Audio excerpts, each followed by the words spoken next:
अब हम बात करेंगे हेपेटाइटिस बी के हवाले से।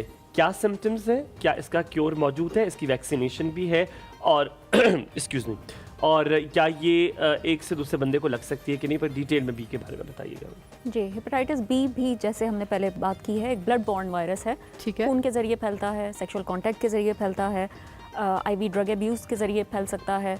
तो ये एक बहुत कंटेजियस वायरस है, डीएनए वायरस, जो कि जाके आपके बॉडी सेल्स के डीएनए के अंदर इनकॉर्पोरेट हो जाता है और मल्टीप्लाई करता है और लिवर को डैमेज करता है। ओके। अगेन इसके कोई सिम्टम्स नहीं होते, एक्यूट इन्फेक्शन के कोई सिम्टम्स नहीं होते, वही नॉन स्पेसिफिक सिम्टम्स, बुखार, जिस्म में दर्द, फ्लू, नज़ला ज़ुकाम में भी। आप एक्यूट को समझा सकते हो? क्रोनिक और एक्यूट मतलब एक्यूट का मतलब होता है जो इन्फेक्शन आपको अभी अभी हुआ है, ठीक है। नया नया हुआ है। क्रोनिक इन्फेक्शन वो होता है जो आपकी बॉडी में सालों से मौजूद हो। सालों से मौजूद है। जी, ठीक है। तो हेपेटाइटिस बी एक्चुअली जाता है बॉडी में और वो क्रोनिक इन्फेक्शन कॉज करता है। ठीक है। और जैसे वैक्सीन है इसकी वैक्सीन मौजूद है, और इसकी वैक्सीन जो बच्चों को वैक्सीन लगती है उसके स्केड्यूल में भी मौजूद है और एडल्ट्स के लिए भी रिकमेंडेड है। यहाँ पे एक छोटा सा सवाल है, हेपेटाइटिस ए बी का अभी तक तुम्हें पता चला है कि इसकी वैक्सीन है। अगर इसकी वैक्सीन हम बड़े भी लगवा लें तो क्या हमें कभी हेपेटाइटिस नहीं होगा? जी बिल्कुल, बहुत इफेक्टिव वैक्सीन है। अगर आप इसकी 3 डोजेस का कोर्स पूरा करवा लें तो आप बिल्कुल हेपेटाइटिस बी से बच सकते हैं। अच्छा, और बी के बारे में लाइलाज तो नहीं है? बी का इलाज है, एक बार मेडिकेशन पे हो गए तो हमेशा रहना पड़ेगा? देखें,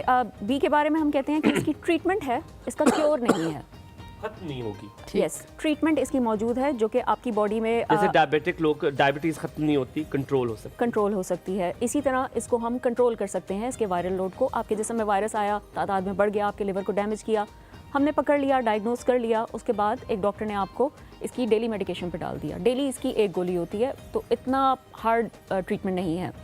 आप अगर एक से ज़्यादा कोई गोलियां दे रहा है, दैट मींस वो डॉक्टर हैक है? नो, ऐसा ज़रूरी नहीं है। कुछ केसेस ऐसे होते हैं जिसमें एक से ज़्यादा दवाइयां देनी पड़ती हैं, और कुछ केसेस ऐसे होते हैं जिसमें इंटरफेरॉन का इंजेक्शन साथ शामिल करना पड़ता है। ये आपका डॉक्टर डिसाइड करेगा कि आपको किस किस्म के ट्रीटमेंट की ज़रूरत है। मैं जो बात कर रही हूँ वो बात कर रही हूँ ज़्यादातर मरीज़ों की, ठीक है, जिसमें डॉक्टर उनको सिंगल डोज रेजिमेंट पे स्टार्ट करते हैं। इस रेजिमेंट पे स्टार्ट करने से ये होता है कि आपकी बॉडी में वायरस की तादाद सप्रेस हो जाती है, और वो पर्सन जो काफ़ी अरसे से ट्रीटमेंट पे है वो दूसरे को वायरस ट्रांसमिट नहीं करता। ठीक है। जो ट्रीटमेंट पे है उसके टेस्ट बेहतर हो जाते हैं, उसका जिगर बिगड़ता नहीं है।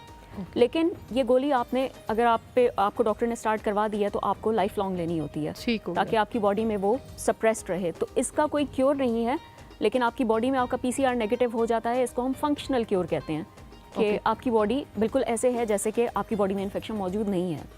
लेकिन अगर आप इस दवाई को छोड़ देंगे तो वायरस जो ऑलरेडी आपके जिस्म में मौजूद है वो रीएक्टिवेट हो सकता है और ज़्यादा शिद्दत के साथ वापस आ सकता है। जैसे ब्रेक में इम्तियाज़ हमसे डिस्कस कर रहा था कि उसके फादर ने ये चीज़ एक्सपीरियंस की थी, और जब वो शिद्दत के साथ वापस आता है तो बहुत शदीद लिवर सिरोसिस, जिसमें मैंने आपको बताया कि खून की उल्टियाँ, पेट में पानी भर जाना, जिगर में, लंग्स में पानी भर जाना, ये सारे सिम्टम्स होते हैं। और पेशेंट के जो आखिरी आयाम होते हैं इंतहाई डिफ़िकल्ट होते हैं, उसमें सपोर्टिव ट्रीटमेंट भी हम एक हद तक कर सकते हैं।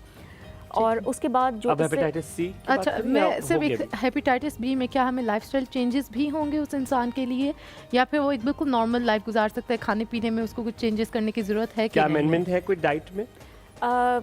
नहीं, ऐसा कुछ नहीं है, लेकिन हम ये ज़रूर एडवाइस करेंगे कि हेपेटाइटिस के पेशेंट अल्कोहल अवॉइड करें, ड्रग्स अवॉइड करें और अपना वज़न ना बढ़ने दें।